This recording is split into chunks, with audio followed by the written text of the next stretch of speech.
అన్నా అను ఒక ప్రవక్త్రి ఉండెను. దేవాలయము విడువక ఉపవాస ప్రార్థనలతో రేయింబగళ్ళు సేవ చేయుచుండెను. లూకాసు వార్త 2వ అధ్యాయము 36-37 వచనములు.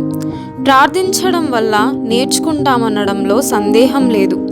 ఎంత తరచుగా ప్రార్థన చేస్తే అంత బాగా మనకి ప్రార్థించడం వస్తుంది.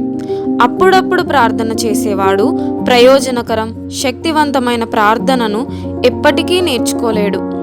ప్రార్థన ద్వారా మన దేవుని గొప్ప శక్తి మన అందుబాటులోనే ఉంది, కానీ దాన్ని అందుకోవాలంటే కష్టపడాలి. అబ్రహాము తన జీవిత కాలమంతా దేవుని ఎదుట విజ్ఞాపన చేసే అలవాటు లేనివాడైతే సొదొమ కోసం అంతలా దేవునితో వాదించగలిగేవాడా? పెనుయేలు దగ్గర రాత్రంతా యాకోబు దేవునితో పోరాడినది అతని జీవితంలో మొదటి సందర్భం అనుకుంటున్నారా? మన ప్రభువు గెత్సేమనేకి వెళ్ళకముందు శిష్యులతో చేసిన ఆ మహత్తరమైన ప్రార్థన కూడా అంతకు ముందు ఎన్నెన్ని రాత్రి సమయాల్లోనూ పెందలకడనే లేచి చేసిన ప్రార్థనల ఫలితమే కదా.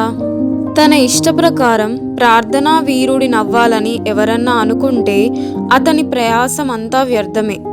ఆకాశపు వాకిళ్లను మూసి తరువాత వాటిని తెరచి వానలు కురిపించిన ఏలియా ప్రార్థన కూడా అంతకు ముందు చేసిన ఎన్నో ప్రార్థనల అలవాటు మూలంగానే. క్రైస్తవులు ఇది గుర్తుంచుకోవాలి. ప్రార్థన ఫలభరితం కావాలంటే పట్టుదల ఉండాలి. హతసాక్షులు మొదలైన వాళ్ళ పేర్లు తెలిసినంతగా గొప్ప గొప్ప ప్రార్థనాపరుల పేర్లు బయటికి రావు.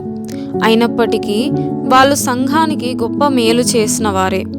కృపాసింహాసనం దగ్గర వదలకుండా ప్రాకులాడినందువల్లనే వాళ్ళంతా మనుషులందరికీ కృప ప్రాప్తించడానికి కారణభూతులైనారు. ప్రార్థన కోసం ప్రార్థించాలి. మన ప్రార్థనలు కొనసాగడం కోసం ప్రార్థించాలి.